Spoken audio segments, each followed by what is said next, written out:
All right, I got my guy Elwin Robinson. He's the founder of Genetic Insights. This is a DNA company, guys. They're pioneering and leveraging genetic testing so they can help personalize your health and wellness strategies. Elwin, welcome to the show, brother. Thank you very much for having me. It's a pleasure.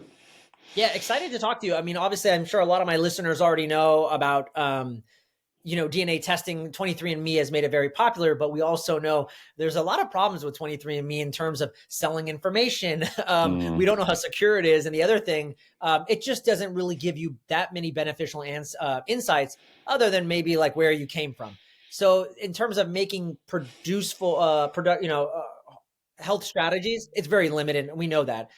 Talk mm. about genetic insights and just first of all, I'm always just curious, like how did you get here and wanting to create it? What was the impetus that said, this is something I really want to dive into in this area of health, and I think it's missing, and I think we need to make a company to disrupt the industry because no one else is doing it. Yeah, it's a good question. Yeah, there's a few companies out there, as you say, but a lot of them I think are not very good in the area of genetics. So yeah, I wanted to bring something that, and I'll hopefully explain to this interview why we're a little bit different than the average genetic company out there. Yeah, I got into this. My family was always into health for different reasons. My dad was into like organic farming and stuff back when no one was doing it. My mother had cancer several times.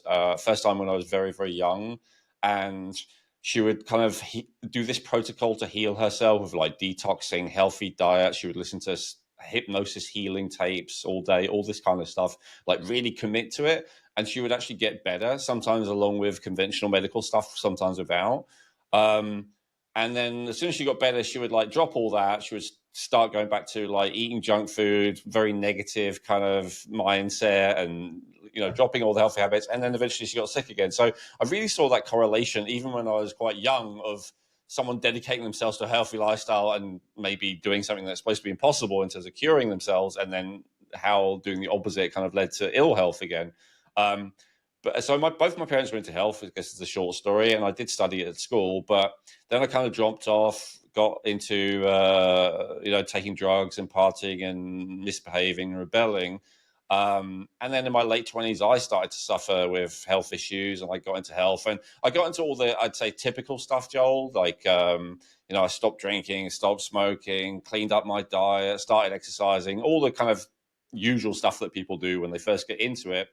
And I did some extreme diets and stuff. And for a while, I was feeling good, and I was teaching around about health. I was touring the world, doing talks, and I had a bunch of health courses, and I had a herbal store, and I had a book, and all of that kind of stuff, that good stuff.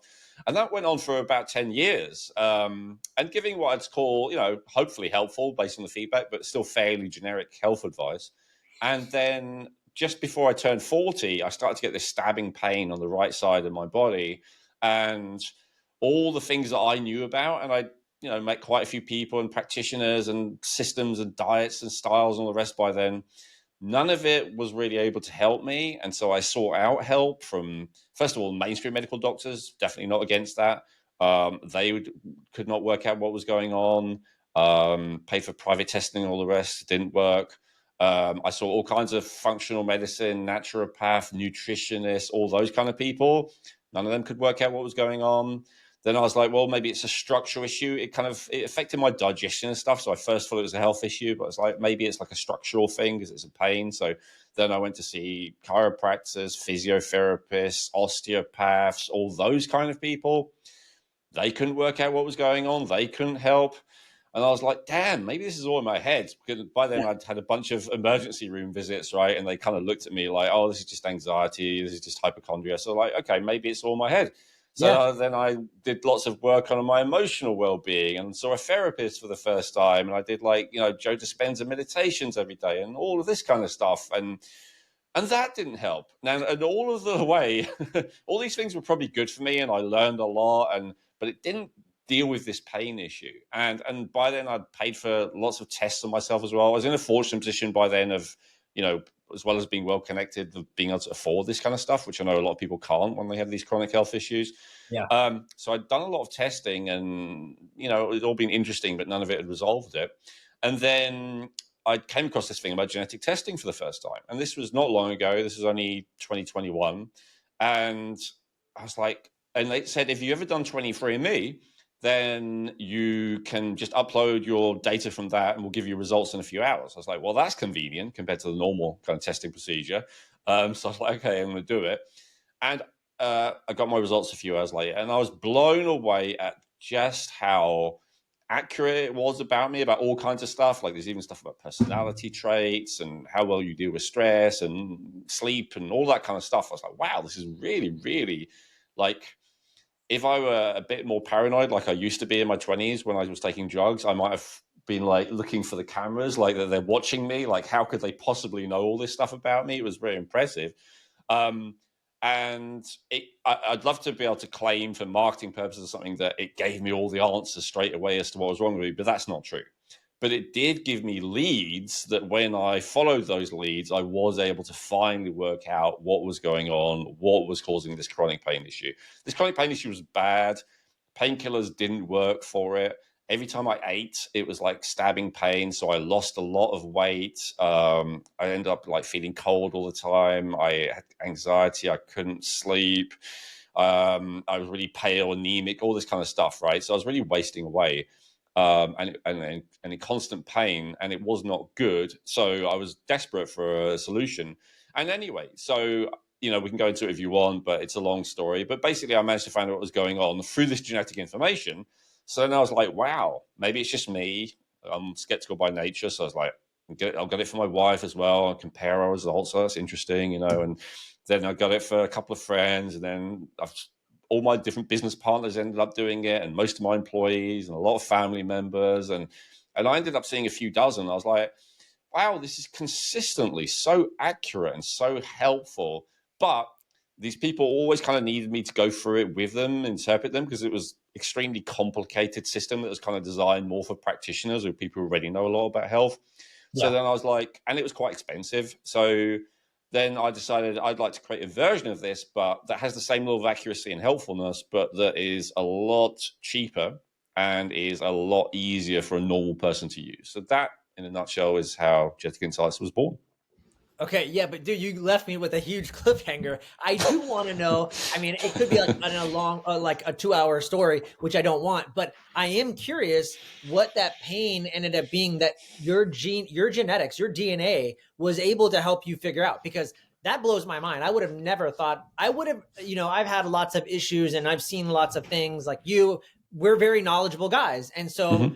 always like Occam's razor, right? All right, what's the most obvious thing that's probably happening? Let me attack that. Oh, it's not that. Okay, let me try parasites. Okay, it's not that. Let me try Yep. H. pylori. Okay, it's not that. Maybe it's Did something that. physical. Maybe it's Yep. emotional. You went down all of that. How the hell did your DNA tell you? Like, I'm curious. What was it that was the actual issue? The pain. What was it that it was? And then what was the thing, the step that led you to figuring? Let me try this and see if that works.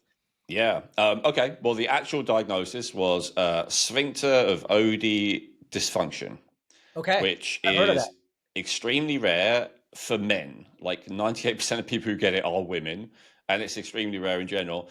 Basically, what happens is the place where the gallbladder and the pancreas empties into the duodenum would go into spasm, and it would constrict so that then the gallbladder didn't empty. So then the gallbladder would like blow up, like a balloon, and it produces a very specific type of pain, which is very as I said, I've spoken to mainly women about it. One person who interviewed me, a woman, actually had also had it, so I could Yeah. relate to her. But she said, she said it was worse than the pain of childbirth. So I was like, okay, so I Oh. wasn't exaggerating. It's bad. And, Now and it's it's in the one of those things. lower right side of the belly. Where do you typically feel it? Like, I'm just curious Right where how the someone, if gallbladder, they're right listening where out the would know. gallbladder is. It's Right where the like gallbladder. So lower about right side. 3 inches up and to the right of the belly button, roughly. Okay. Of the navel, yeah. And so we don't have a sphincter of Oddi dysfunction report in Genetic Insights. I mean, it is so rare, but there was Right. something for cholestasis, which is one of the things that's a contributing factor towards it.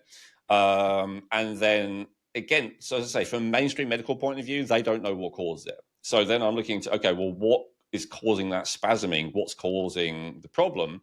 And so with cholestasis, as you probably know, like the bile, do we need to explain what bile is to your audience? I don't think so. It's a Yeah, okay, bile yeah. is dumped into the gallbladder, and it's a viscous liquid that the body uses to break down fats and other things, right?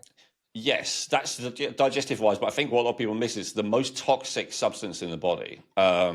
So stomach acid is the most acidic, so therefore kind of corrosive substance in the body, but the bile is actually potentially more corrosive because of the level of toxicity. Now, of course, that depends on how healthy a person is, but especially if you have cholestasis, where the bile stops flowing, like it barely flows, it becomes sludge. That's what they call it in the medical world. They often refer to liver stones in the alternative health world, but in the medical world they call it sludge. Whatever, it becomes thick. It doesn't move properly, and then this toxicity builds up more and more.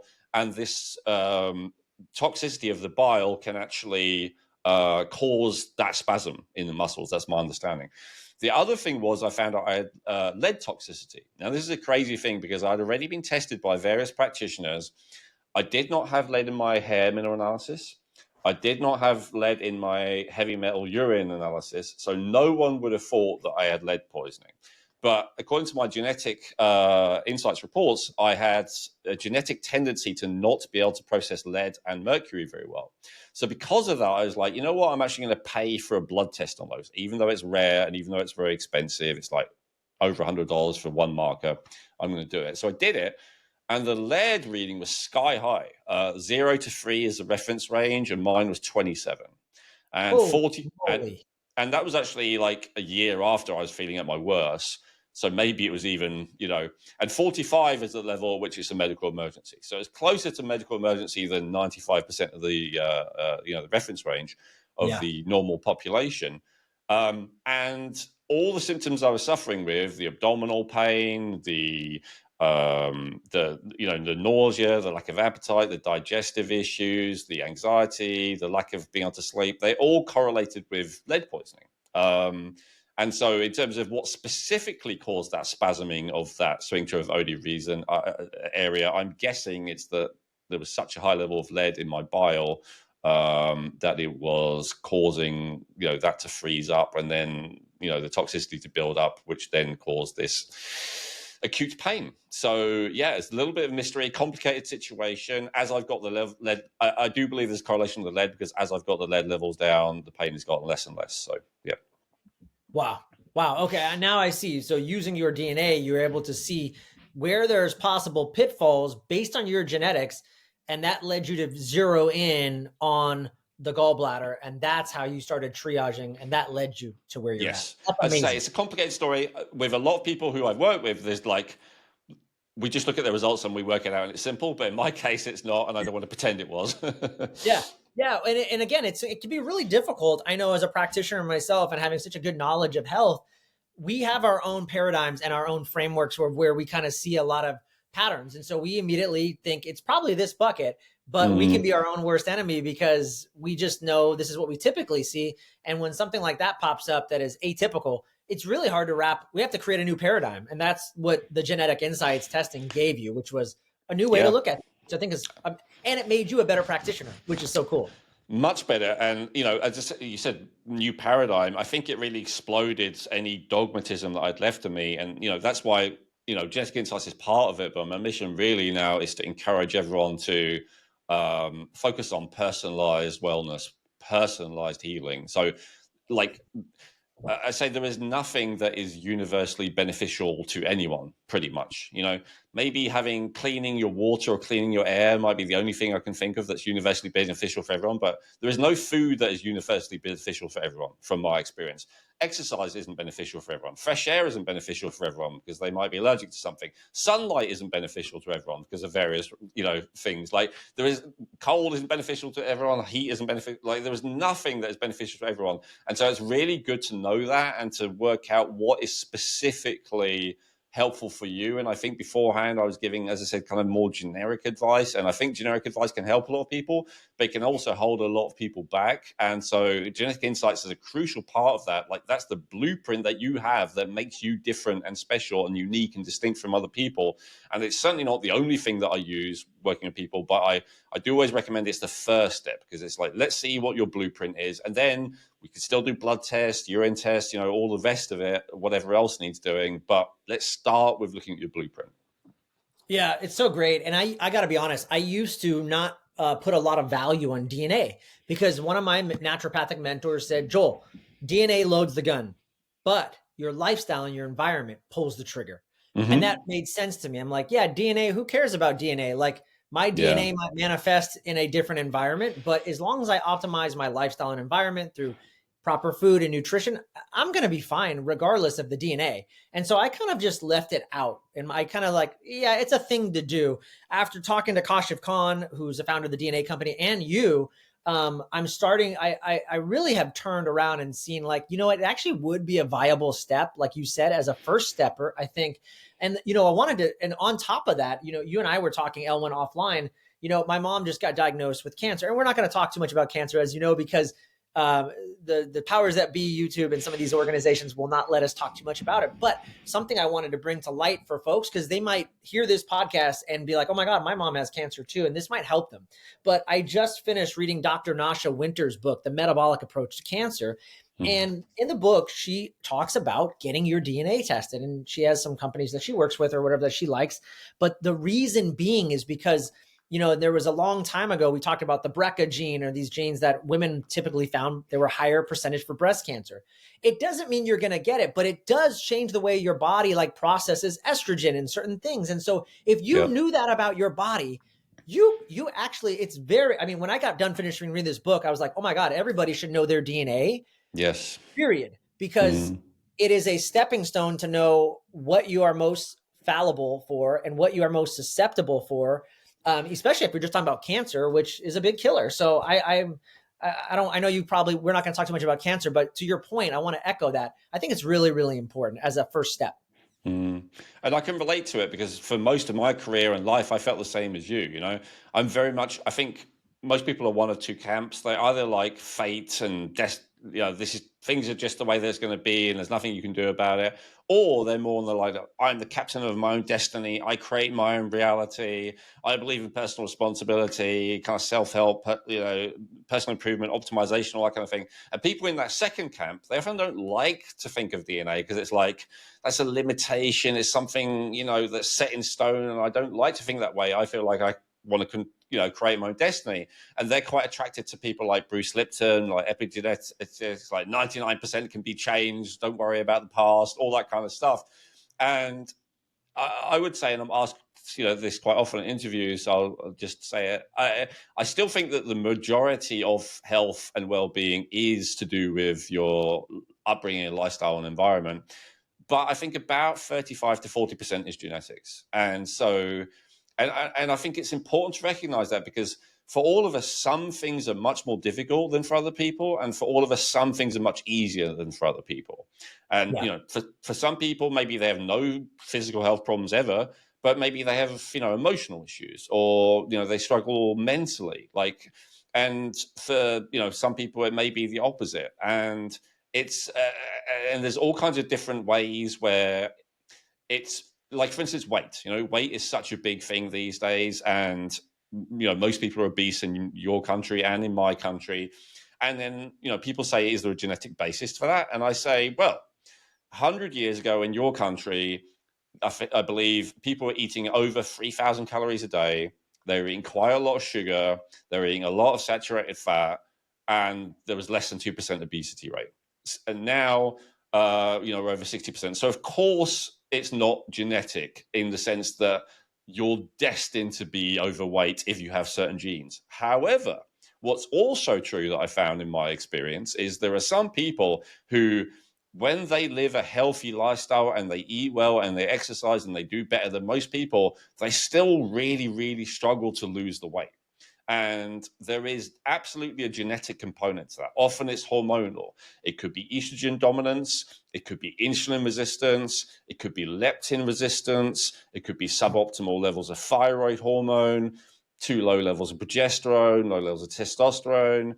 And, you know, there can be other non-hormonal factors as well. But as you were saying, all those hormonal things, they are partly based on lifestyle and all the rest of it, but they're also partly based on genetics. Like genetically, I have a tendency for high levels of cortisol. So, you know, that means that no matter what, I have to do a lot just to be normal. And if I don't do a lot to be normal, then I'm stressed. I'm just stressed. That's just the way I am. About 10% of people have that. I don't see people with it that often, but when I do, like, I've never met one that's easygoing. It's not possible. Like, when you have that genetic tendency, it's not Yeah. possible. When people have genetic tendency to low oxytocin, which isn't talked about much, I've never met someone with a tendency to low oxytocin who is easily satisfied. Like, they're people who are always active, always busy, always searching for more, because oxytocin is what gives you the feeling of fulfillment. And so it's Mm. very, very hard for them to experience that feeling of fulfillment. So they either end up going down a very bad path of usually drug addiction and stuff like that, or they become, like, maybe workaholics or very focused on serving their community. But what they're not doing is going, everything's great right now, I'll just chill. Like, that's not in their nature because of their genetics, right? So Yeah. I could go loads of examples, but I think it's good to know that stuff about you. It's also good to know that stuff about the other people in your life, so that you can have more compassionate understanding for yourself, have more compassionate understanding for other people, how they're different. What's easy for me might be difficult for you, and vice versa. And I think it really helps on that level too, as well. Yeah, absolutely. Can help in your relationship or marriage. Absolutely, absolutely. Right. You have more Yeah. compassion, understanding of, yeah, this is how that person is. They methylate, or how they react, and it changes the emotional component. I couldn't agree more. I wanted to ask you, so let's talk a little bit about genetic insights. If now people are intrigued, they're like, okay, well, this makes sense, Elwin. I want to get my DNA ran so that I can learn some of these things. When they come in through genetic insights, like, I know if you go to the website, it says, you have like over 500 reports containing all this stuff. But so how does that work? If I take a test and then I ship it back and then an AI reads it, or do I meet with a coach, like someone like you, who kind of goes over it? Like, what does that look like to work with the company? Yeah, good question. Well, if you're watching this on a laptop and you want to look at it while listening, geneticinsights.co, if you want to have a little browse while we're talking about it. And coupon code Joel25 if you actually want to go ahead and invest while you're still listening, for 25% off. Yeah, so there's two options. You can either go for, if you've ever done 23andMe, Ancestry, any of those kind of ancestry services, some of the health services, but the problem is a lot of the health DNA services, they test a very, very small percentage of your SNPs, which I can explain what that means if you want. And so most of them, they're not really compatible with our system. But if you've done like a proper analysis, which almost all the ancestry services do, then you can take that data, you can upload it to our system, and within a few hours, you'll have vast amount of information of all kinds available to you. If you have never done something like that before, yeah, it's a little bit trickier. You've got to order a DNA kit as well. So that's the other option on that page. It'll be sent to you. These days, it's depending on your country, it's usually a cheek swab. So at least it's non-invasive. At least you don't have to go anywhere other than to post your kit. And 4 to 6 weeks, something like that, afterwards, you get an email telling you the results are ready. So as I said near the beginning, my intention for this was that it's easy for the average person to use. So whereas most people, they log in and they're like, it's SNP focused, a lot of other systems, and you kind of have to almost learn biochemistry and genetics in order to even understand your results. That's not what our system is. So our system is like, what are you interested in? Are you interested in heart health? Are you interested in blood sugar? Are you interested in cortisol? Are you interested in this or that? There's a report on any and all of those things. Any food intolerance or allergy or anything you might be thinking, is there a genetic basis? We have a report on it. Any health issue that is even vaguely common, and even many that aren't, we have a report on it. Every nutrient, do I need more vitamin D3 than the average person? Do I need more vitamin C? Do I need more calcium? Do I need more magnesium? Do I need more lysine, like amino acids even? Do I need more DHA? All that kind of stuff. There's a report on each of those. And it makes it very clear for the average person. So you don't need a practitioner to go through it with you. That's the great thing about our system. One of the great things compared to most others. However, because there's such a lot of information, some people still like someone to go through it with them, just to kind of walk them through and say, oh, this is interesting. I would focus on this if I were you, that kind of thing. And so I do that with people if they like. We offer like a walkthrough, is what I call it, to show you your results. And just to clarify, we don't just give you risk scores. We also give recommendations. And in fact, the majority of most of our reports is recommendations. And the recommendations are based on various different factors, obviously including your genetics. And there's kind of pretty much every sentence in every recommendations has more than one citation. So the great thing is if you get a report that says you have like a certain risk for something that you would take to a practitioner or a doctor, or you can even show it to a medical doctor. They might not listen because a lot of medical doctors don't listen to anyone, even other medical doctors. But at Right. least they won't like laugh at you like you're showing them Reiki or something that they consider nonsense, right? Like this is Sure. real, proper science, even if it's not something that they're necessarily going to be willing to run tests for. But my experience is a lot of the time they will.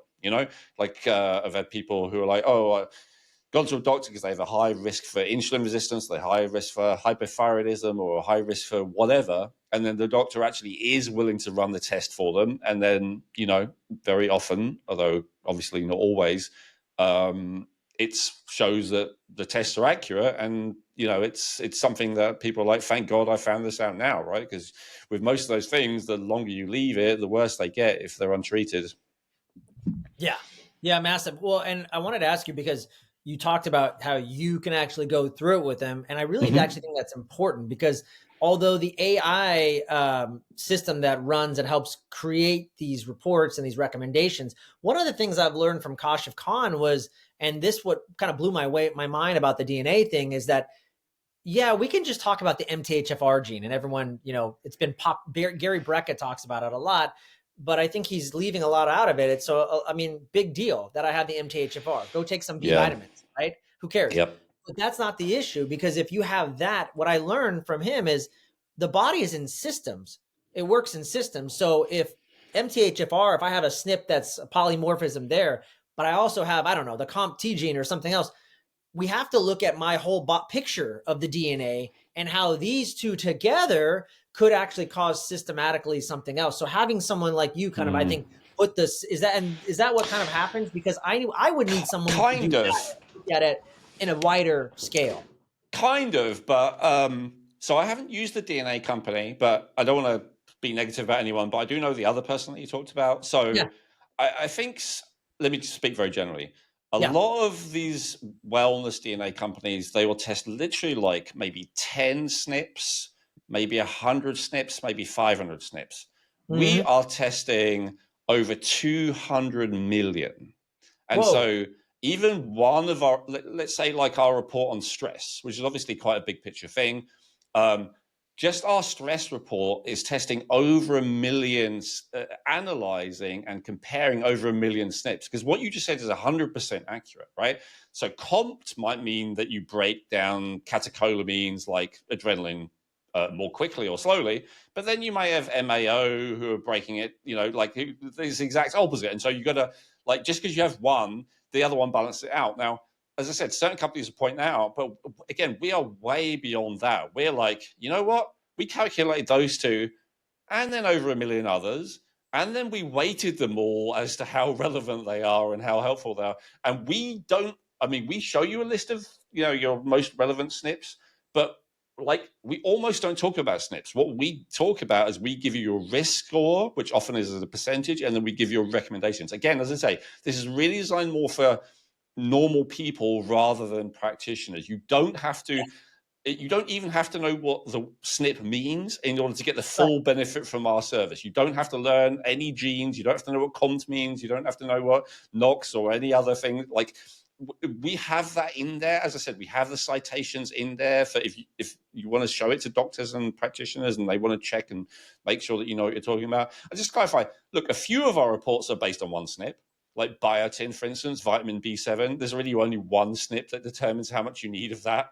And so our report is based on one SNP. That does happen. But for a lot of things like heart health, blood sugar, respiratory health, or immune system health. The immune system's so incredibly complicated, right? Like there's loads of factors that need to be taken into account. And any practitioner who claims that they have the expertise to go through and evaluate every single one and compare them all for you, they're not going to do anywhere near as good a job as our AI, because our AI is powered by several dozen full-time research scientists, several dozen full-time AI engineers. Like no human, unfortunately, can do that. So when I say go through it with people, no, I don't go through and like explain to them, comparing SNPs to them and stuff like that. Our software does all that.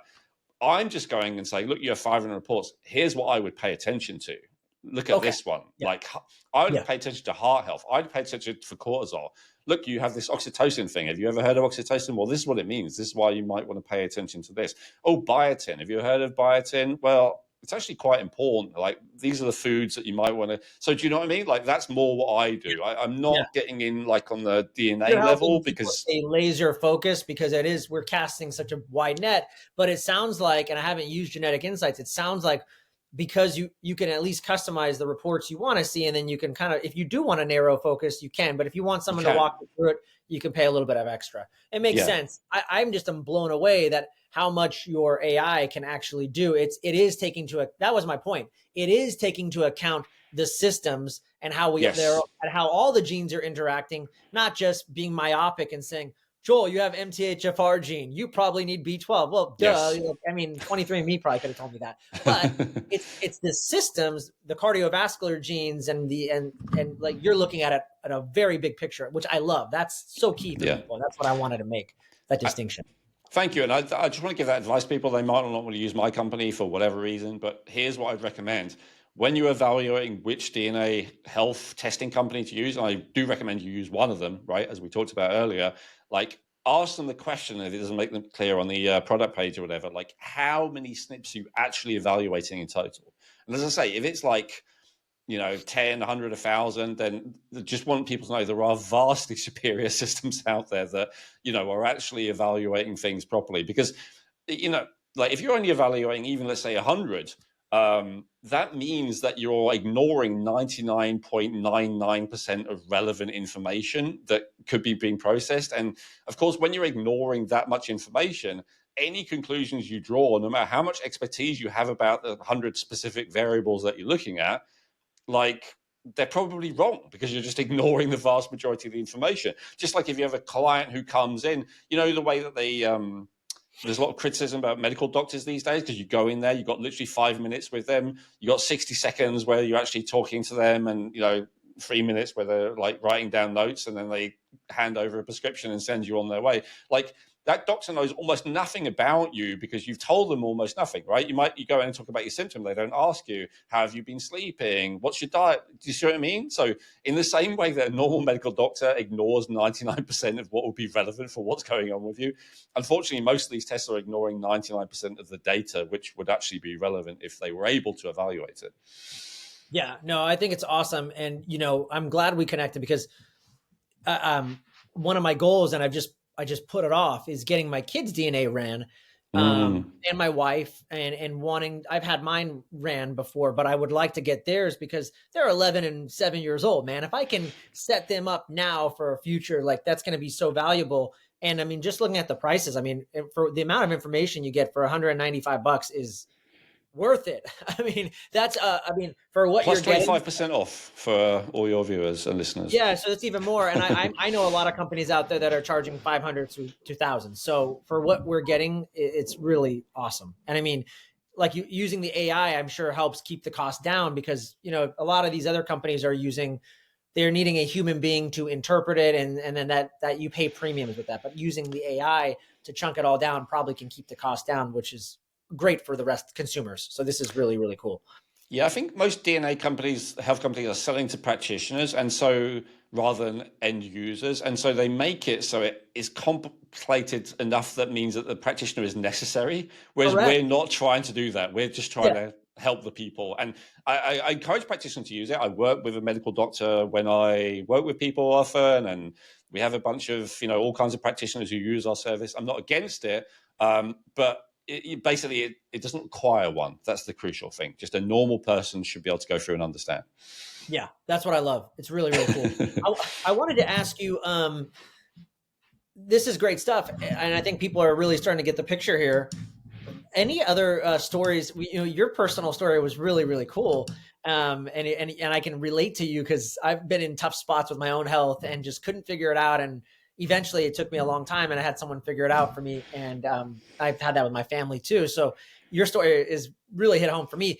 But any other stories that jump out at you, or testimonials, or anybody that you can think of, whether it was, Sure. I mentioned a couple allergies and food tolerances, or even weight loss and stuff. But I mean, yeah, anything Well, how else that, about this one? So this is a guy who was so happy with the results he got that he offers to do a video testimonial on my YouTube channel, so you can go and check it out if you want. So I try not to share stuff even without giving the name, but he's 100% happy to make it yeah. public. He was a guy who had anxiety, acute anxiety, like almost agoraphobia level for 40 years. He could barely leave the house. He said he had spent hundreds of thousands of dollars trying to address it with all kinds of things, from normal therapy to body work to ayahuasca, like all the whole gamut of from mainstream to far out there, like all kinds of stuff for 40 years. Nothing had really made a dent. So he comes to me. I look at his genetics. I mean, of course, it says he has a genetic tendency for anxiety. That's not a surprise. But I always look at it. I don't just want to confirm that. I want to look for root causes. So I was looking at all kinds of other stuff, and I saw he had a genetic tendency for low DHT, which is a masculine hormone. It's the number one anti-anxiety masculine hormone. We can talk about that if you like. I don't know if you have a male audience, but if you do, we should definitely talk about it. But the Yeah, other the thing, audience is almost split, 50-50. but Okay. almost, but slightly more men. But Okay. so yeah, please let's. I Well, think DHT is important because you're also talking about dihydrotestosterone, right? And that's the big one that yes. we see with male pattern when they go bald, and men can go bald and they have no idea, like, oh, it's because you're converting testosterone incorrectly. Is that what we're talking about too? Yes, although I disagree with that. So I'm Oh, bald. I have very low DHT, both genetically and confirmed via blood tests. So there are drugs out there like finasteride that block the conversion of testosterone to DHT. Their side effects include erectile dysfunction, anxiety, yeah, depression, and all. don't do that. Don't go the pharmaceutical route. I've seen Well, guys, practitioners in my circle, start losing hair rapidly, and they figured out the DHT conversion was happening, and then they quickly reversed it. I've Well, seen I'd some say success. even if you're using herbs like saw palmetto or whatever to block the conversion of T to DHT, you're really achieving the same thing. So Oh, DHT is yeah, the number one androgenic hormone in the body. A lot of people think that's testosterone. Testosterone is the number anabolic hormone in the body. So people who take like testosterone, for instance, whether it's TRT or steroids or whatever, they get big muscles, but they don't necessarily act more masculine. They're not necessarily more courageous. They're not necessarily more resilient to stress. They're not necessarily more stoic, like I don't know, Gary Cooper, John Wayne kind of version of masculinity, right? yeah, Like those kind of men almost don't exist anymore. And I think one of the reasons is because as much as we've had a big drop of testosterone in the last years, we've had a massive drop of DHT in the last 100 years. So DHT is the primary thing that makes your voice deeper. It's the primary thing that gives you facial muscle growth. It's the primary thing that makes your penis grow. And so if you have low DHT during your teenage years, then that's where you can end up with a micro penis. And it's the number one thing that gives you sex drive as well. And it's the number one GABA agonist in the body. So GABA is the tranquilizing, sedating neurotransmitter, the primary one that goes against adrenaline and noradrenaline, cortisol, and stuff like that. And when you have low DHT, you will inevitably have high levels of anxiety because you're missing the number one thing that turns on GABA. Just like a woman who has low level of progesterone inevitably gets anxiety because she's missing the number one thing that turns on GABA. So when people have a genetic tendency to low DHT, first of all, as I say, the correlation of hair loss, I don't know. Maybe we can talk about this in a different episode. I don't want to go too far off the course of answering yeah, your original no problem. question. Hey, we'll bring it back on, and But there's two things DHT is accused of, which is causing prostate growth and causing hair loss. The hair loss thing I don't think is accurate. The prostate growth is slightly accurate, but estrogen actually does it much more, like 3 times as much.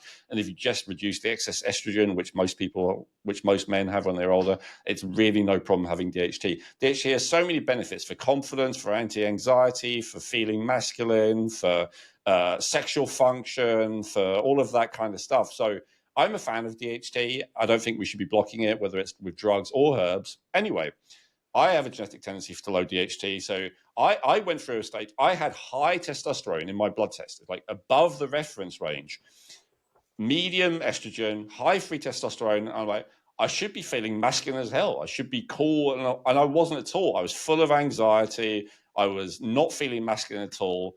And that's when it was proven to me testosterone is not the masculine hormone. As soon as I started to encourage the conversion of testosterone to DHT, I started to feel better. I started to be able to relax the first time in my life. This thing that I told you about, the sphincter ovarian dysfunction, also got better because there was an anxiety component to it, where the more stressed I got, the worse it got. So to me, encouraging high DHT is a big deal. Anyway, I had this client. He had the same thing genetically. He had chronically high anxiety his whole life. I found two root causes. The first of all was this low DHT, which he did also confirm with a blood test. It was the bottom of the reference range. And the reference range now is like way lower than it was even 20 years ago, let alone 100 years ago. So top of the reference range now was bottom of the reference range 30 years ago. So bottom of the reference range now means really, really like bottom of the reference range now for DHT for men is almost the same as what it is for women. So that's how low a lot of men are in the androgenic hormone that's supposed to give masculine qualities. Elwin, and to your point, I always reference this great book by Dr. Shauna Swan, Countdown, and on the podcast, because that book is showing that we are in this infertility epidemic, and testosterone and sperm motility for men has dropped 50% since the 1950s, and they moved the markers. I forget, it used to be like 70 was like normal, and now they made it 15. So what you're saying, spot on. So yeah, keep talking. So everything that you said is that you're already aware about testosterone is 100% true, but it's even more true for DHT, like double it for DHT. And DHT is the real androgenic one that actually relates more to sexuality. As I said, testosterone is more of an anabolic hormone, the muscle one. So the other thing, though, that he had was a tendency for an increased need for glycine. Have you heard of glycine? Yeah, it's talked about in collagen. It's one of the main amino acids in collagen that gets a lot of, and I believe it's also very relaxing, right? 100%, yeah. It's a relaxing neurotransmitter and it's an amino acid. It's considered non-essential because your body can make its own, but often it struggles to make enough. Especially, in the past, we used to have a diet, as you just said, with much more collagen in it. We used to eat a lot more connective tissue until, very recently. And so our diets are lower in glycine than they probably ever have been. And then some people have a genetic variant where they need more glycine from their diet. And so this combination of not having a strong GABA agonist hormone in the system, plus having a need for more glycine while being on a very low glycine diet for several decades, had got him into this state. So all I did is I got him on glycine, high dose of glycine, 10 grams a day, and a couple of herbal formulas that I developed, which helped to increase DHT. But even before the DHT herbs arrived at him, he already started the glycine because the shipping was quicker. He said just taking the glycine, his anxiety went down by 50%. And once he added the herbs in, it had gone down by 90%. Now, and this was, anxiety is kind of subjective, but he gave an example in the video testimonial he said, before I was scared to leave the house. I went on to the tube. I went to a concert. I was surrounded by 10,000 people. I realized I had no anxiety. I was calm. I felt safe. And it's not, most of the comments underneath that video are like, oh, where can I get glycine? Where can I get your DHT herbs? And I said, no, guys, you missed the point.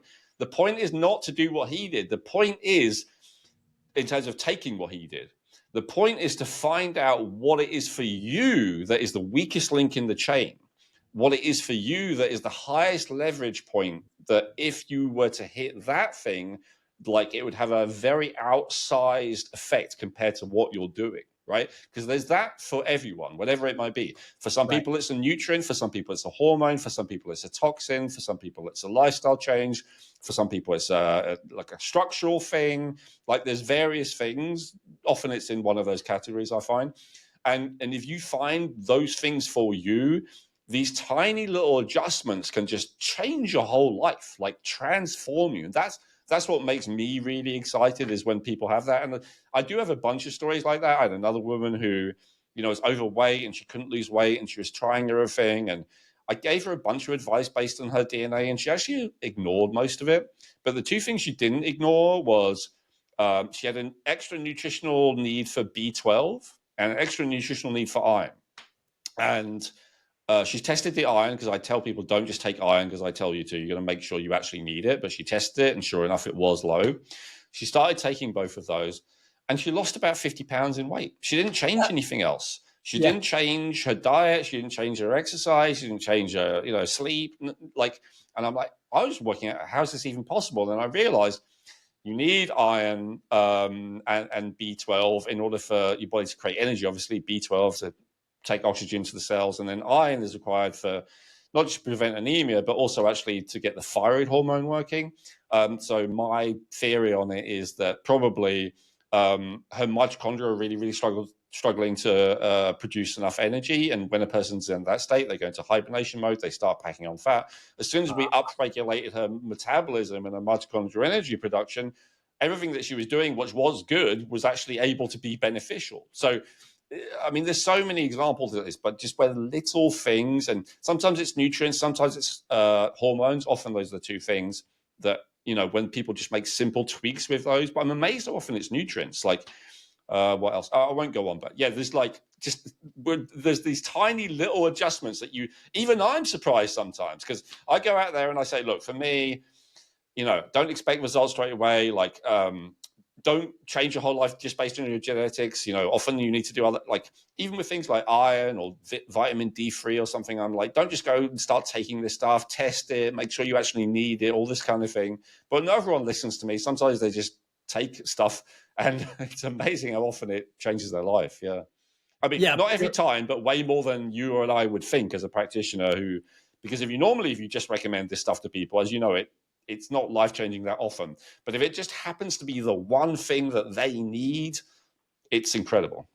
Yeah. And again, you hear it a lot. Don't test, guess. I mean, don't guess. Yes. I'm sorry, test. Go. And Yeah.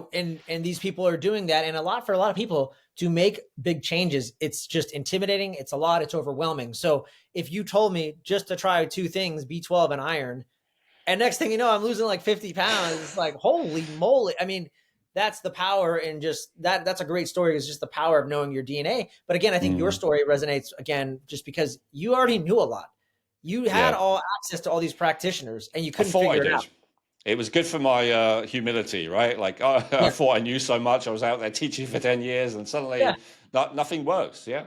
Yeah. Well, man, this has been a pleasure. I want to wrap things up, and what I was thinking, I'll have to order some tests for the family, and I'll have to go through their test and see what the recommendations are, and then come back, and we should do like a follow up and just see like what are some of the results that I saw with my own family, because that's definitely something I wanted to do with my two boys, and I've been putting out. But I think the timing that we were meeting is just serendipitous. So That'd be we should do fantastic. so. Yeah, let's do something. We'll put a pin in it and maybe come back in 6 months or so. Um, Last but not least, I want to wrap things up and give a call to action. But did we cut anything else I didn't ask you that you wish I had? I mean, I'm sure we could go on for another 3 hours, but yeah, anything else that we missed? Maybe because we talked about this before we started recording, like everyone's worried about safety and privacy, rightly so. So just to explain how we're set up, we're a small company, boutique, I would guess. So we use another company that provides the AI, scientists and all the rest of it. So we only provide anonymized data to them. So the only people in our company who would ever be able to access your data and do anything with it is myself and Jessica, who's our head of operations. She's also an owner of the company. So I think the reason why there's a lot of justified fear around the data is because there's two possibilities. Number one, these big companies are often selling their whole company or like sections or data to other companies. We're not a big company. No one's going to come and buy us out ever, right? We're never going to go public. It's not going to happen. So you really don't have that concern. And obviously we have the privacy guarantee that we'll never sell your data and stuff like that, which is legally enforceable. But the other aspect, I think, and what's more of a concern, I think what led to the 23andMe thing that you and I were talking about before, is if you have a large company with a bunch of people who have access to the back end of your data, who are maybe being paid $12 an hour, in some kind of customer service thing, like it's not difficult to imagine how something ends up getting hacked, right? Where with our system, the only two people, as I say, who have access to the back end of your data is me and Jessica. And actually, the only way for us, and this is a bit of an annoyance when I'm having to go through it with people, but we have it this way for a reason. The only way I can access your data is to either reset your password, which you will instantly get a notification telling you has happened, or you tell me what your password is and I log in. There is no third way for me to access your data. When you send off the DNA kit, you kind of register it in our system. But other than that, when it goes to the lab, there's no identifying information about you at all. So there's no way. Yes, you are sending your data to, a big lab with a lot of employees, but no one knows it's you. That's the crucial thing. We're the only ones who can connect it back to you. So in terms of privacy and security, look, if the government demanded to have your data, otherwise they'd throw us in prison, I'm not going to guarantee that, wouldn't do it. I'm not Julian Assange or anything, but that's never happened before. Other than that, I would say a company like ours is the safest because there's very few people who can say everything that I just said, where everything's anonymized and we're only the owners of the company who are very highly motivated to not have anything bad happen are the ones who have access to your data. And there's no way for even them to access your data without you knowing about it. Yeah. Awesome. And thanks for tying that up for us. Well, last but not least, Elwin Robinson from Genetic Insights. Where can people connect with you? I don't know if you're on Instagram or just where's the best place to connect with you and the team and just learn about and follow what you guys are doing. And then the website, of course, where everyone can go and if they want to figure out their own DNA. Yeah, thank you. Geneticinsights.co. I also have a website. I think we're changing the URL soon, but it's feelyounger.net. And then if you want to connect with me, probably the easiest way is either email me through one of those. But I have a YouTube channel, youtube.com/Elwin Robinson. There's about 2 years worth of podcasts there. I very rarely have guests. Mine are more topic based. So it's like, you're probably not want to watch every episode. I respect that. But if there's one particular topic you'd like to hear my kind of root cause analysis for, whether it's weight loss, blood sugar balance, joint pain, cardiovascular health, whatever it may be, I've probably got an episode where I do a complete guide to it and it's completely free. That's also, I don't really use Instagram and stuff like that, but I do answer all my comments on YouTube. Plus, I've just started doing a health show. I'm sure it'll be going by the time this comes out. Every Saturday where I talk about health news. So this is like a live show because I want to ask the question, like, where do you get your health news? And I'm interested to ask you that as well, Joel, but I think most people, there's not one place, right? You get it a little bit here, a little bit there. So this is like the latest updates based on maybe different changes in policy, political stuff, the latest updates in terms of science and research. And then there's kind of like a fun segment at the end where we talk about, whatever cultural trends, whatever crazy stuff is going on in the world in the health niche. So if you're interested in getting some health news from me, that the YouTube channel would again be the place. youtube.com/Elwin Robinson and geneticinsights.co, not .com.co. Use code Joel25 for 25% off, so that access to all this data, 500 reports, take you a very long time to read it all if you wanted to go through every single one for under $150.